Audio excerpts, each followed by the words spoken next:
우리 함께 기도하고 스가랴서 14장의 말씀을 보도록 하겠습니다. 기도하겠습니다. 하나님 아버지, 이제 저희가 스가랴서의 마지막 부분을 살펴보려고 합니다.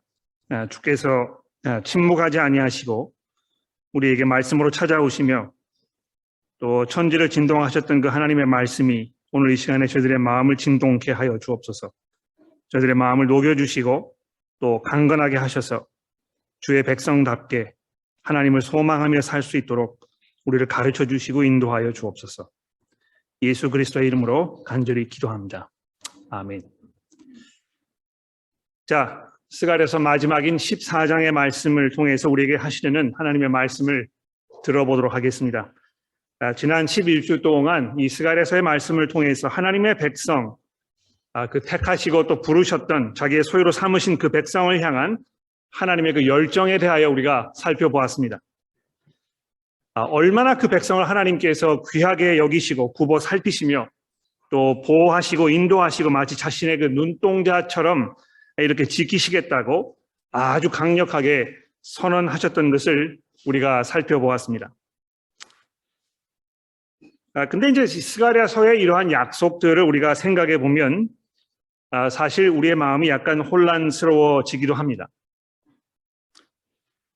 당신의 백성을 지키고 보살피시겠다고 하나님께서 약속을 하셨습니다만 이 삶 속에는 하나님의 하신 약속이 과연 믿을 만한 약속인가 이렇게 생각이 들게 하는 그런 상황들이 종종 벌어지기 때문입니다. 왜 하나님께서 약속하신 대로 우리의 삶은 풍요롭고 안정되며 늘 승리와 감사의 찬송의 제목만이 흘러넘치는 그런 어떤 이 영적인 짜릿함 이런 것들로 가득 채워져 있지 않는가? 왜 예수를 믿지만 나의 삶이 나아지거나 형편이 좀 풀어지기는 지지 아니하고 계속해서 우리의 삶 속에 염려와 불안과 갈등과 한숨이 연속으로 있어야 하는가? 이런 고민이 되는 것입니다. 그래서 예수께서 분명히 나의 구주이시라고 고백을 하고 우리가 거듭난 삶을 시작을 하였습니다만 우리가 살고 있는 이 시대가 여러분과 저를 그냥 평탄하게 살도록 내버려 두지 않습니다. 끊임없이 우리의 삶을 이 근본부터 뒤 흔들어 가지고 마치 이 뿌리를 뽑아버릴 것 같은 그런 기세로 쉴 새 없이 우리에게 몰려오는 이 성난 파도에 이 파도처럼 느껴질 때가 한두 번이 아닌 것입니다. 그러니까 여러분, 이 그리스도인의 관점에서 이 질문을 한번 생각해 보십시오. 지금 우리가 살고 있는 이 시대는 우리가 그리스도인으로 살아가기에 점점 좋은 세상이 되어가고 있습니까? 아니면 더 어려운 세상이 되어가고 있습니까? 어떻게 생각하십니까, 여러분? 우리가 그리스도인으로 이 땅에서 점점 더 이 믿음을 지키며 살기 쉬운 적절한 그런 곳이 되어가고 있습니까? 아니면 우리가 기본적으로 그리스도인으로 살면서 이 세상을 부정적인 시각으로 바라봐야 하는 것입니까? 복음이 더욱 왕성하게 선포되어서 더 많은 사람들이 회심하고 하나님께로 돌아오는 이 풍성한 추수의 때를 우리가 기대할 수 있겠습니까? 아니면 복음이 사회를 변화시키고 기독교적인 문화가 사회를 점점 더 풍요롭고 풍성하게 변혁시켜 나아갈 수 있다고 우리가 말할 수 있겠습니까? 아니면 이 하나님과의 약속과는 다르게 그리스도인들이 날로 쇠잔해져 가고 고립되어 가서 사회의 조롱거리로 전락해 가는, 그래서 언젠가 이 세상에서 그 자취를 감춰버리게 될 것만 같은 그런 그 날을 기다리고 있는 그런 처량한 신세가 아닌가? 그리스도인으로 살아가는 것이 과연 우리에게 좋은 결과를 가져다 줄 것인가? 이런 질문을 한번 생각해 보십시오. 이 세상이 여러분과 제가 살아가는 데 있어서 그리스도인들에게 우호적입니까? 아니면 그렇지 않습니까? 이 스가랴서는요, 특히 지난주에 살펴봤던 이 12장과 13장 그리고 이제 오늘 살펴볼 이 14장의 말씀이 이 중대한 질문들에 대하여 아주 명쾌한 답을 우리에게 제시해주고 있습니다. 그래서 이번 이 시리즈를 우리가 이제 마치면서 이 문제를 깊이 한번 생각해 보도록 그렇게 하겠습니다. 근데 그렇게 하기 이전에 여기서 먼저 한 가지 이제 짚고 넘어가야 할 부분이 있는데요. 지난주 본문 말씀에서도 그랬습니다만 오늘 이 14장에도 역시 이 모든 관심이 이 예루살렘에 집중되고 있다는 것을 여러분이 주목하실 필요가 있습니다. 이 2절 말씀을 보십시오. 내가 이방 나라들을 모아 예루살렘과 싸우게 하리니, 또 4절에 보십시오. 그날에 그의 발이 예루살렘 앞 곧 동쪽 감람산에 서실 것이요. 또 쭉 내려가서 8절에 보십시오. 그날에 생수가 예루살렘에서 솟아나서 절반은 동해로 절반은 서해로 흐를 것이니라.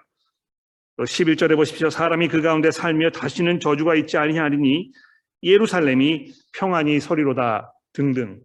몇 가지 예를 제가 드렸습니다만 이 14장 전체에 이 예루살렘에 관한 말씀 굉장히 많이 지금 등장하고 있는 것입니다. 근데 이것이 12장부터 계속 그랬던 것이고요. 더 살펴보게 되면 사실 1장부터 이 예루살렘이 이 스가랴 선지자의 그 관심에 가장 중요한 자리에 서 있는 것을 우리가 볼 수 있는 것입니다. 근데 이제 이 스가랴서 후반부를 읽으실 때 한 가지 머릿속에 기억해 두셔야 할 이 중요한 사실은 무엇입니까? 이 9장 이후부터 14장까지 예루살렘이 언급이 될 때는 그냥 단순히 이스라엘의 수도였고 또 분단 이후에는 남왕국 유다의 수도였던 그 예루살렘을 의미하는 것이 아니고요. 이 예루살렘이라는 도시의 이름을 통해서 하나님의 백성이라는 보다 포괄적인 의미를 여기 담고 있다는 것을 여러분 기억하셔야 될 것입니다. 그러니까 이것이 어떤 지정학적으로 이렇게 한 도시를 말하는 것이 아니고 과거와 현재, 미래에 살고 있는 이 모든 하나님의 백성들을 다 통틀어 가지고 이것을 예루살렘이라고 이렇게 설명하고 있다는 것입니다. 그러니까 여러분과 저도 이 예루살렘인 것입니다. 그렇죠? 특히 이제 그 요한계시록 21장에 보시면 요한 사도가 환상에서 예수 그리스도의 신부로 아름답게 단장한 하나님의 백성들이 하늘로부터 내려오는 그 장면을 21장에서 설명하고 있지 않습니까? 근데 그때 이제 뭐라고 설명했냐 하면 2절에 보십시오. 또 내가 보매 거룩한 성 예루살렘이 하나님께로부터 하늘에서 내려오니 그 준비한 것이 신부가 남편을 위하여 단장한 것 같더라 이렇게 설명하고 있습니다. 그러니까 하나님의 백성들이 모여있는 그곳, 이것을 예루살렘이라고 성경이 이렇게 부르고 있는 것입니다. 그러니까 일부 어떤 그리스도인들이 이제 성경의 예언서들, 특히 이 스가랴서를 근거로 이 중동 지역에서 벌어지는 이스라엘과 아랍 국가들의 어떤 그 정치적 분쟁을 이 성경의 예언이 성취되어 가는 그런 과정의 일부로 이렇게 해석하려고 하는 그런 그 움직임들 종종 보게 되는데요. 이제 그러한 시도는 이 예루살렘이라는 이 명칭이 아까도 말씀드렸습니다만 이 하나님의 백성들을 통틀는 그런 그 집합적 표현이라는 어떤 그 일종 문학적인 장치라는 것을 간과하는 잘못된 접근 방법이라는 것을 제가 미리 말씀을 드리려고 합니다. 이런 것을 염두에 두시면서 이제 오늘 본문 말씀인 이 스가랴서 14장의 말씀을 우리 함께 살펴보도록 그렇게 하겠습니다. 14장 1절 말씀을 보십시오. 여호와의 날이 이르리라. 여호와의 날이 이르리라. 언제가 여호와의 날인가? 여호와의 날이 도대체 뭘 말하는 것인가? 또 여호와의 날이 이르렀을 때에 우리가 무엇을 기대할 수 있을 것인가? 이런 그 많은 질문들이 벌써 1절에서 이제 우리 마음속에 막 피어오르는 것입니다. 자, 근데 그 날에 대해서 이제 시작을 하면서 스가랴 선지자가 뭘 말하고 있습니까? 그 날에 내 재물이 약탈되어 내 가운데서 나누리라. 내가 이방 나라들을 모아 예루살렘과 싸우게 하리니 성읍이 함락되며 가옥이 약탈되며 부녀가 욕을 당하며 성읍 백성의 절반이나 사로잡혀 가려니와. 그러니까 이 어떤 그 순환에 대해서 지금 말씀하고 있는 것이죠. 그렇죠? 그러니까 굉장히 아이러니컬해요. 여호와의 날이 이르게 되면 그래서 하나님께서 다스리시는 그 하나님의 통치가 본연의 그 모습을 드러나게 되면 하나님을 사랑하고 하나님을 의지하며 하나님을 섬기려고 예배하려고 했던 그 모든 백성들에게 평화가 찾아오고 또 거기에서 큰 쉼이 있어야 할 텐데 그런 말씀하지 아니하고 예루살렘이 함락될 것이라고.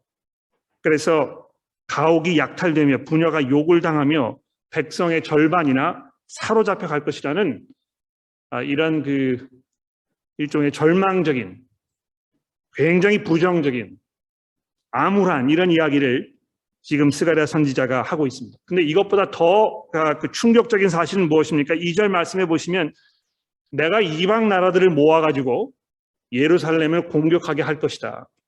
이렇게 말씀하고 있다는 것입니다. 굉장히 의외죠. 그렇죠?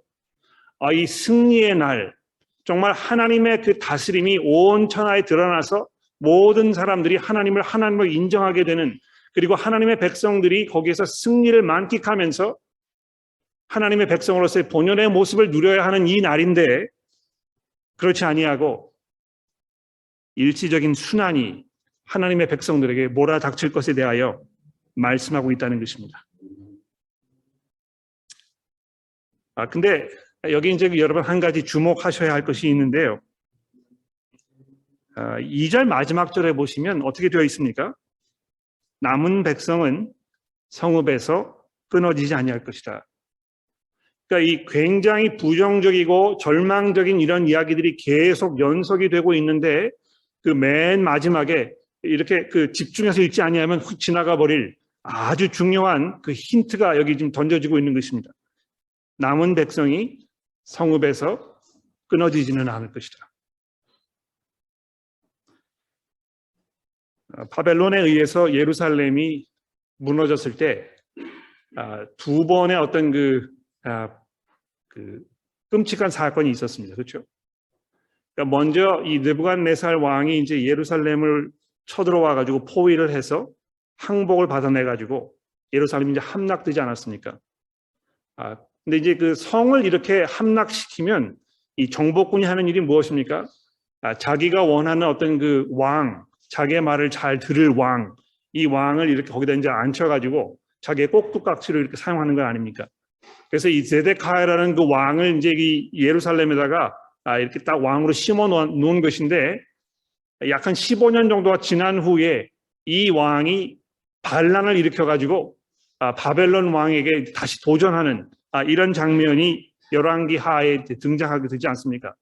이제 그것을 그 기점으로 해가지고 두 번째 공격을 통해서 예루살렘이 이제 완전히 무너지는 그런 그 끔찍한 사건이 있었습니다. 그러니까 그때 사건을 비교해 보시면 이 지금 2절에 말씀하고 있는 이것이 전혀 다른 사건을 지금 말하고 있는 게 분명합니다. 그때는 남은 사람들이 한 사람도 없이 예루살렘이 완전히 멸망해 버렸었거든요. 그러나 절반이 사로잡혀 갈 것이지만 남은 백성이 성읍에서 끊어지지는 않을 것이라는 어떤 일종의 희망적인 소망을 갖게 하는 이런 말씀이 등장하고 있다는 것입니다.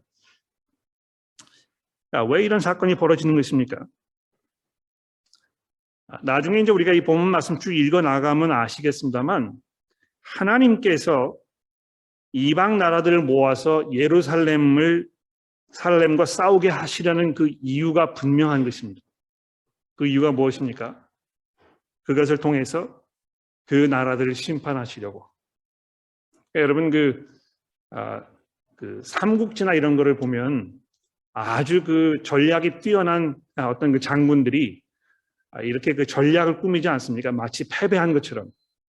그래서 적군들이 막 그 모든 그런 그 권세를 다 동원해 가지고 쳐들어오게 해서 반전을 일으켜 가지고 역전을 이끌어내는 그런 장면들이 이제 많이 등장하게 되는데, 마치 그런 것 같아요.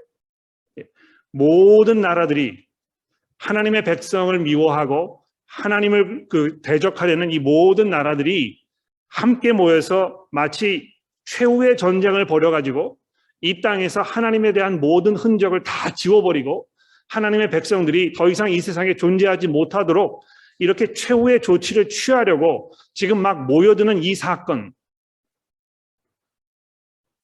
그들은 자기 나름대로의 계획을 가지고 자기 나름대로의 의도에 의해서 하나님을 향한 적개심으로 이런 일을 벌이고 있지만, 그들이 미처 알아차리지 못한 것이 무엇입니까? 이것을 하나님께서 지금 뒤에서 다 준비하고 조작하고 계신다는 것입니다.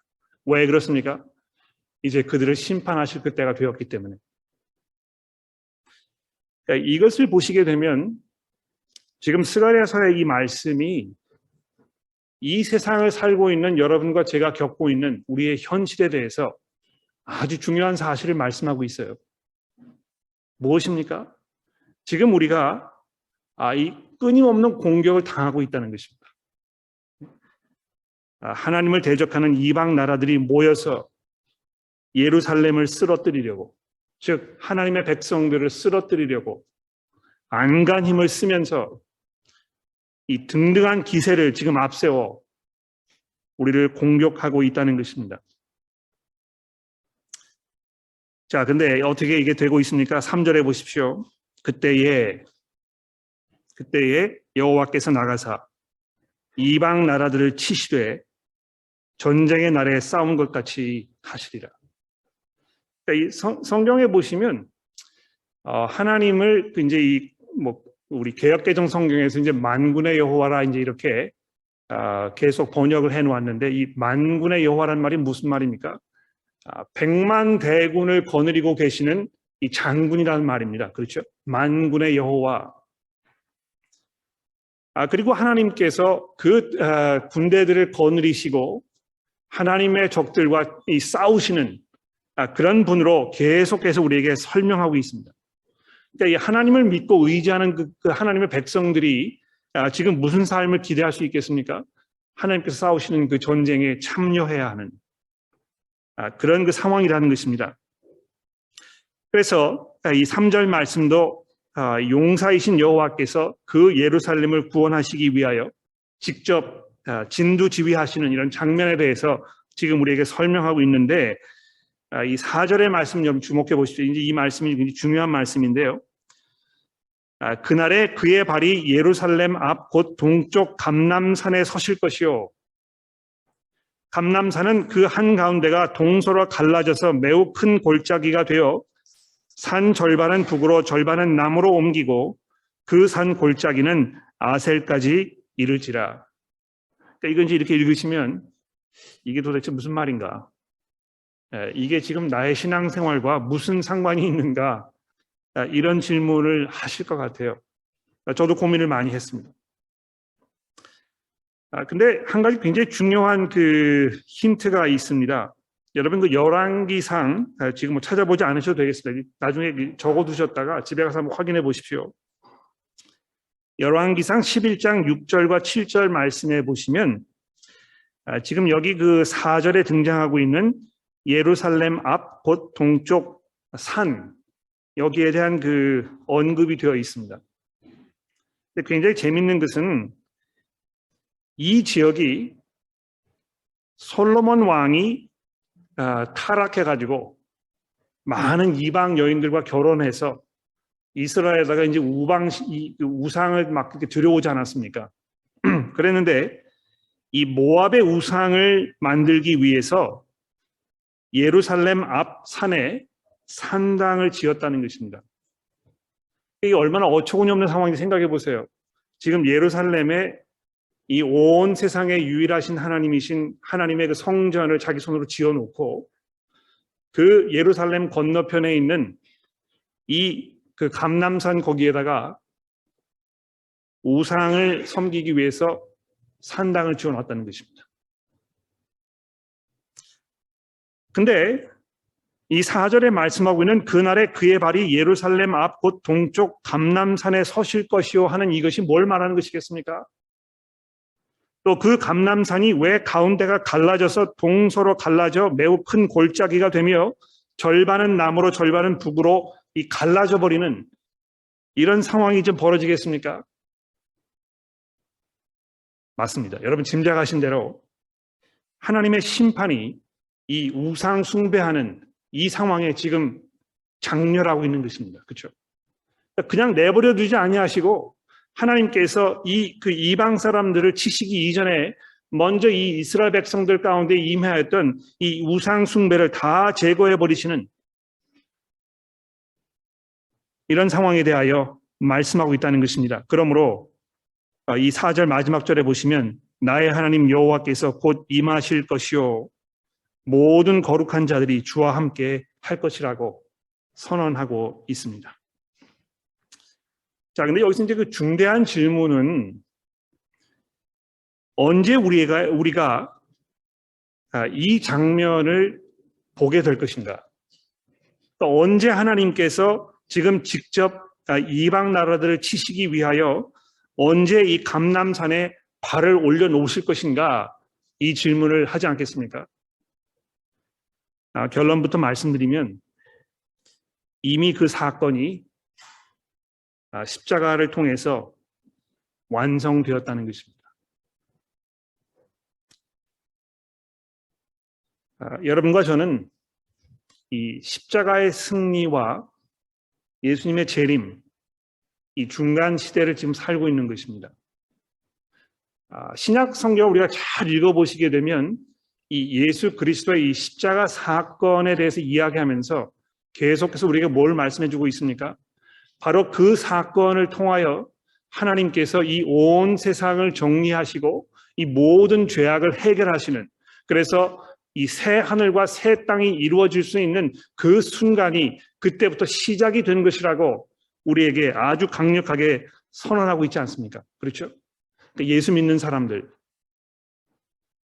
하나님의 그 아들이신 이 세상의 심판관이신 그리스도, 그분을 나의 구주로 고백하는 이 그리스도인들에게는 이미 하나님의 승리가 찾아온 것입니다. 근데 여러분 에베소서 6장 11절의 말씀을 잠시 한번 보시겠습니까? 에베소서 6장 11절입니다. 잘 아시는 말씀입니다만 굉장히 중요한 말씀이기 때문에 우리 같이 한번 찾아보도록 하겠습니다. 에베소서 6장 10절 말씀부터 함께 좀 보겠습니다. 자, 여기 보시면 사도 바울이 이 그리스도인들의 삶에 대하여 설명하면서 뭐라고 말씀하고 있습니까? 끝으로 너희가 주 안에서와 그의 힘의 능력으로 강건하여 지고 마귀의 관계를 능히 대적하기 위하여 하나님의 전신갑주를 입으라. 우리의 싸움은 혈과 육을 상대하는 것이 아니요 통치자들과 권세자들과 이 어둠의 세상 주관자들과 하늘에 있는 악의 영들을 상대함이라. 그러므로 하나님의 전신갑주를 입으라. 이는 악한 날에 너희가 능히 대적하고 모든 일을 행한 후에 서기 위함이니라. 굉장히 어떤 긴장하게 하는 굉장히 중요한 말씀이라고 생각해요. 여러분과 제가요, 지금 전쟁 가운데 있다는 것입니다. 근데 이 전쟁은 혈과 육을 상대하는 것이 아니고 통치자들과 권세자들과 이 세상의 이 어둠의 세상 주관자들과 하늘에 있는 악의 영들을 상대하는 것이라고 이렇게 말씀하고 있습니다. 그러니까 여러분과 제가 지금 이 세상에서 그리스도인으로 살아가는 데 있어서 지금 우리를 쓰러뜨리려고 하는 이 모든 세력들이 결국은 눈에 보이지 아니하는 이 영의 세력들이고, 우리가 그것과 맞서 싸우기 위해서 하나님의 전신갑주를 입고 나아가야 할 것이라고 말씀하고 있습니다. 그러나 여러분, 이 얼마나 다행입니까? 스가랴서가 우리에게 말씀하는 그 약속이 무엇입니까? 우리가 나가서 싸워야 하지만 우리보다 앞서 나가시는 하늘의 만군을 이끌고 계시는 그 여호와께서 직접 나아가서 우리를 대신하여 싸우실 것이라고 성경이 우리에게 약속해 주고 있습니다. 자, 그래서 이 십자가 사건을 통하여 이제 이 전쟁이 시작이 돼서 시작과 함께 이 전쟁이 끝나버린 게 분명합니다. 그렇죠? 그러니까 이 골로새서라는 이런 말씀에 보면 이 십자가를 통하여 모든 영의 세력들을 하나님께서 완전히 무장 해제시키시고 이제 이 사탄이 꽁꽁 묶여가지고 더 이상 힘을 쓸 수 없는, 그래서 이 무적행에 던져져 버린 그런 상황에 있다고 말씀합니다. 물론 사탄이 이제 성난 사자처럼 두루 다니면서 집어삼킬 사람을 찾고 있다고 이야기하고 있지만 그 말씀을 하면서 베드로 사도가 뭘 말하고 있습니까? 그를 대적하라. 그리하면 그가 도망가리라, 이렇게 이야기하고 있습니다. 그러니까 이 성난 사자처럼 우리를 집어삼키려고 하는 이 사탄이 사실은 이빨 빠진 호랑이라는 것입니다. 그러니까 겉으로 보기에는요 굉장히 위협스럽고 우리를 막 쓰러뜨릴 것 같은 그런 엄청난 파괴력을 가지고 있는 존재처럼 다가올 수 있습니다만, 우리가 복음의 능력으로 하나님의 은혜 가운데에서 든든하게 이 그리스도를 고백하는 그런 삶으로 우리의 삶을 살아갔을 때에 이 사탄의 힘이 여러분과 저를 흔들어 놓지 못한다는 이런 분명한 신약 성경의 말씀이 우리를 격려하고 있는 것입니다. 그래서 이미 이 십자가 사건을 통하여 여러분과 저에게 이 새로운 하늘과 새 땅이 시작되는 그 새 시대의 출발을 우리에게 알려주었습니다만, 동시에 이 스가랴서 14장 말씀 나머지 부분 보시게 되면 아직도 우리가 기대할 수 있는, 우리가 기다려야 할, 소망할 수 있는 이런 것들이 우리를 기다리고 있다고 말씀합니다. 6절 말씀해 보십시오. 그날에는 빛이 없겠고 광명한 것들이 떠날 것이라. 여호와께서 아시는 한 날이 있으리니 낮도 아니요 밤도 아니라 어두워 갈 때에 빛이 있으리로다. 여러분 이걸 한번 생각해 보세요. 하나님께서 천지를 창조하신 이후로부터 밤이 되고 낮이 되고 하루가 지나고 또 하루가 시작되는, 그래서 이 밤과 어두움이 계속 교차되는 이것이 한 번도 쉴 데가 없었습니다. 그렇죠? 그 패턴이 깨어진 적이 창조된 이후로부터 지금까지 한 번도 없었다는 것입니다. 그런데 이 6절과 7절 말씀을 보시면 깨어질 것처럼 보이지 않았던 그 영원한 이 세상에서의 그 패턴이 지금 막 깨어지는 이런 장면을 설명하고 있습니다. 그렇죠? 그날에 빛이 없고 광명한 것들이 떠날 것이다. 여호와께서 아시는 한 날이 있는데 낮도 아니요 밤도 아니고 또 어두워갈 때에 빛이 있을 것이다. 이 마치 새로운 시대가 시작되는 것 같은, 마치 하나님께서 지금까지 있었던 모든 것들을 다 없애버리시고 새로운 것을 시작하시려고 하는 이런 장면을 설명하고 있는 것입니다. 기대되시죠? 도대체 뭐 세상이 바뀌겠어? 도대체 여기 우리가 무슨 뭐 소망할 게 있겠어? 이런 그 회의적인 마음을 가지고 계신 분들 계시다면 이 6절과 7절에서 하나님께서 약속하시는 이 장면을 생각해 보십시오. 천지가 개벽되는, 그래서 더 이상 낮과 밤이 지금 우리가 생각하는 것처럼 이렇게 구별되지 아니하는, 여러분 특히 그 이사야서 60장에 보시면은요, 이사야 선지자가 이제 그 먼 앞날을 바라보면서 무엇에 대하여 약속했습니까? 여호와께서 오시는 그 날이 되게 되면 바로 여호와께서 우리의 영원한 빛이 되실 것이다. 더 이상 여기에 이제 어둠이 없을 것이다. 여러분 교회 제가 어젯밤에 여기 와가지고 이제 불을 이렇게 켜봤는데요. 낮에도 지금 굉장히 환하죠, 그렇죠? 시간이 되시면 언제 밤에 한번 와보세요. 얼마나 좋은지 몰라요. 정신이 번쩍 나는 것입니다. 이럴 때가 있었나 생각이 드는 것 같아요. 정말 천지개벽이 아마 이런 게 아닐까 하는 그런 생각을 제가 어제 했었습니다. 근데 왜 빛이 좋은 것입니까? 어둠은 항상 우리가 경험하는 대로 불안함과 또 감추임과 또 비도덕적인 그런 삶, 이런 것들을 대표하는 것입니다. 그렇죠? 그러나 빛 가운데 있을 때에 모든 것이 드러나고, 그래서 감출 것이 없는, 그래서 정의가 실현되고 하나님의 그 사랑이 충만하게 넘쳐나는 이런 장면이 되게 될 것인데요. 어두워 갈 때에 빛이 있을 것이라는 이 하나님의 이 장엄하고 또 찬란한 훌륭한 이러한 약속을 여러분 한번 생각해 보십시오. 더 이상 우리의 삶 가운데 어둠이 존재하지 않는 놀라운 시대가 있을 것이라고 하나님이 약속하고 계시는 것입니다. 뿐만 아닙니다. 8절 이하의 말씀을 보십시오. 그날에 생수가 예루살렘에서 솟아나서 절반은 동해로 절반은 서해로 흐를 것이라.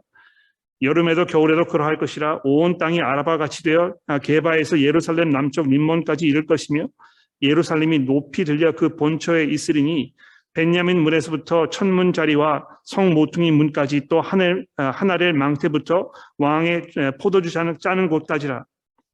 사람이 그 가운데 살며 다시는 저주가 있지 아니하리니 예루살렘이 평안히 서리로다. 여러분 이거 한번 생각해 보세요.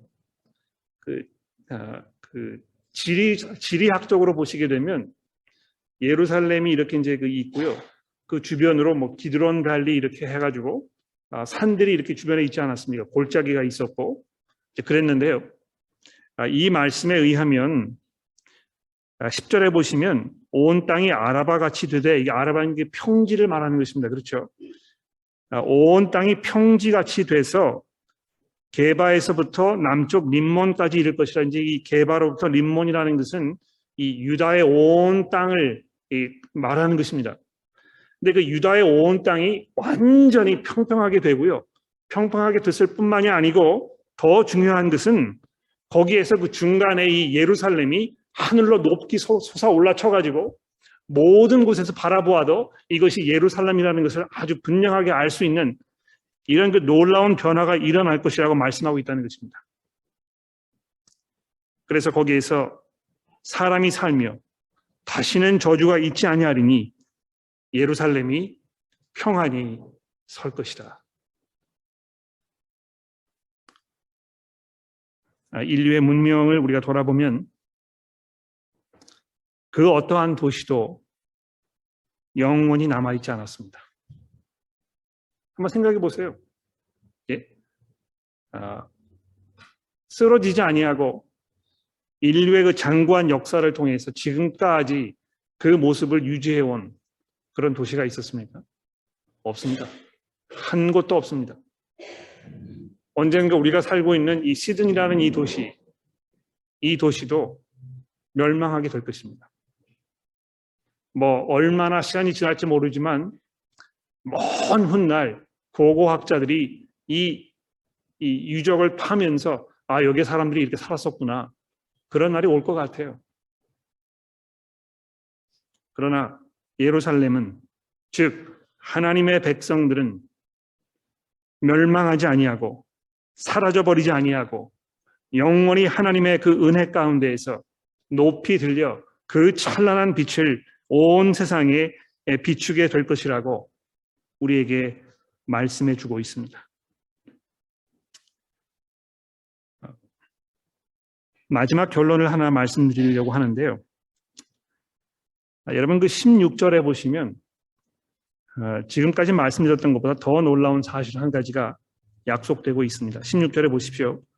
예루살렘을 치러 왔던 이방 나라들 중에 남은 자가 해마다 올라와서 그 왕 만군의 여호와께 경배하며 초막절을 지킬 것이니라.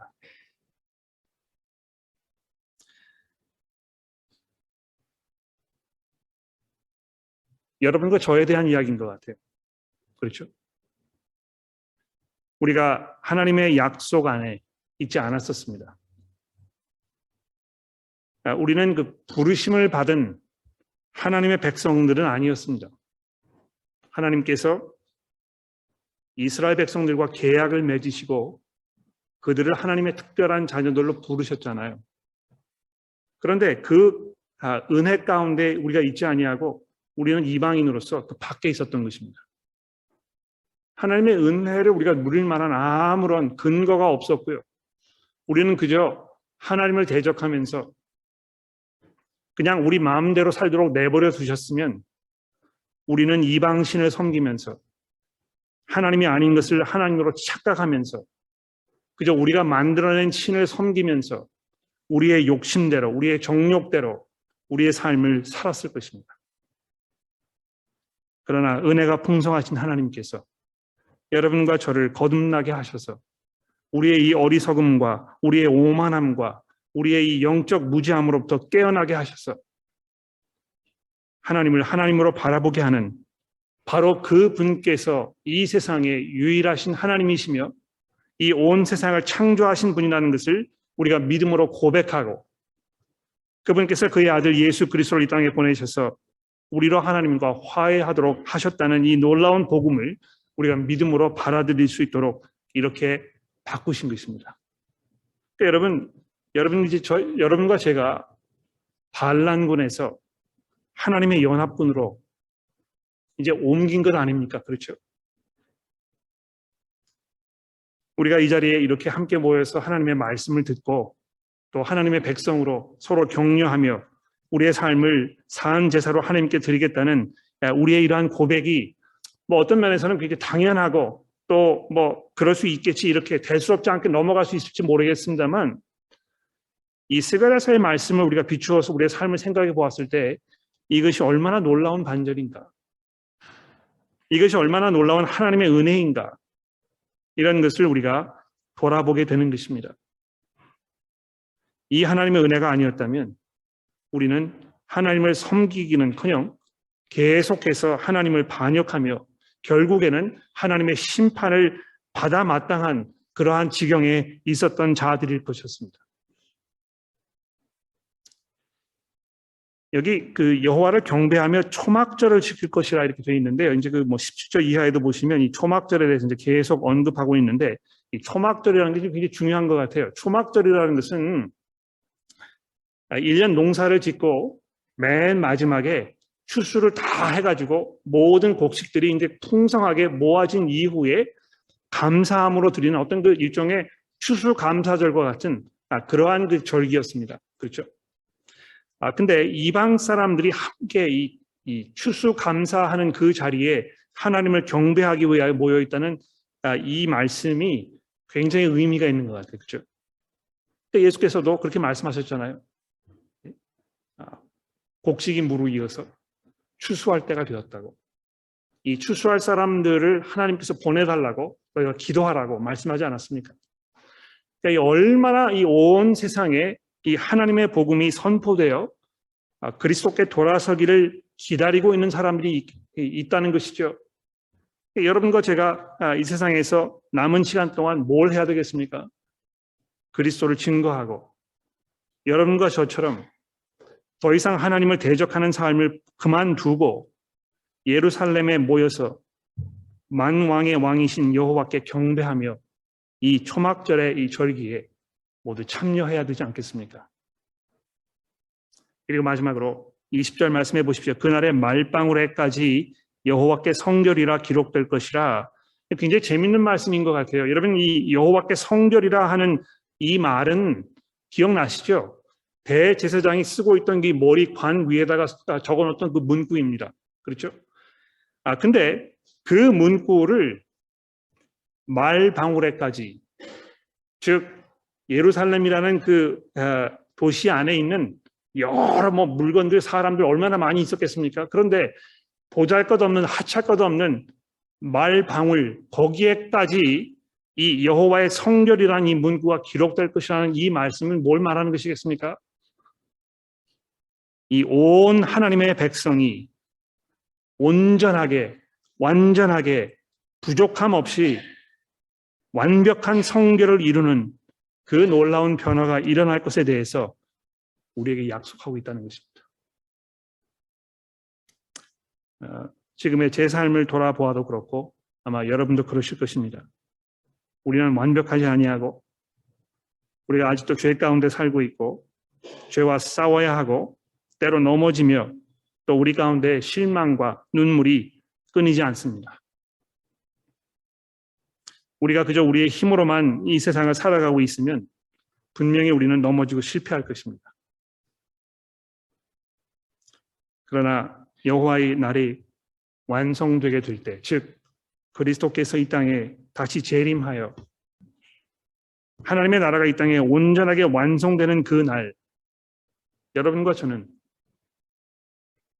완전한 성결의 모습으로 더 이상 죄에 얽매이지 아니하는 하나님의 그 거룩한 모습으로 거듭나게 될 것입니다. 우리가 그날을 소망하며 그날을 기다리면서 감사와 기쁨으로 찬송으로 소망으로 믿음과 사랑으로 우리 매일매일의 삶을 살아가게 되기를 간절히 기도합니다. 기도하겠습니다.